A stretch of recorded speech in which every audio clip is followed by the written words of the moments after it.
Ne renversons pas les perspectives. L'instrumentalisation de la violence aujourd'hui a lieu au plus haut sommet de l'État. C'est le chef de l'État qui crée un ordre autoritaire et qui cherche à mettre la société au pas parce que sa politique est une politique qui aujourd'hui est illégitime et qui est une impolitique, comme on disait il y a 2 siècles, c'est-à-dire une politique qui est contraire à la bonne politique, qui est contraire à l'intérêt général. Ce que l'on constate aujourd'hui, et depuis 2 ans aujourd'hui, c'est qu'il y a un désordre injuste permanent. C'est à ça que nous assistons.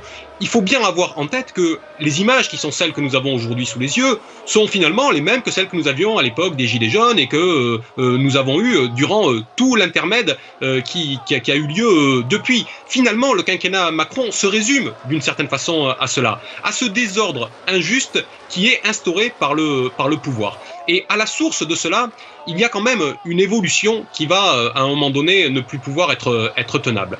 Comprenez bien qu'au moment des Gilets jaunes, ce qui y est apparu aux yeux de tous, c'était que le pouvoir était en partie illégitime. Il avait pour lui la légitimité issue des urnes, mais il y avait un hiatus démocratique, puisque ce pouvoir ne recevait pas l'onction de la légitimité populaire du fait de la politique qu'il conduisait.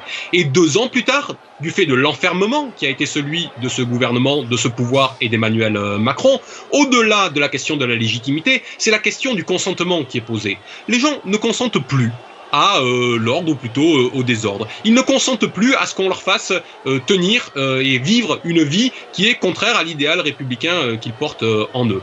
Et tout vient du fait que c'est la promesse initiale d'Emmanuel Macron qui n'est non seulement pas tenue, mais qui était une promesse volontairement mensongère. Souvenez-vous de la campagne d'Emmanuel Macron en 2016-2017.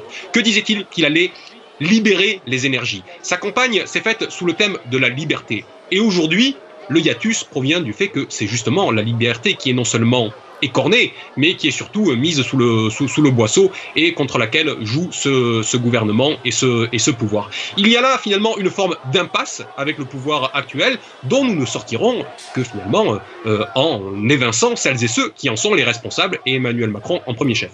Merci.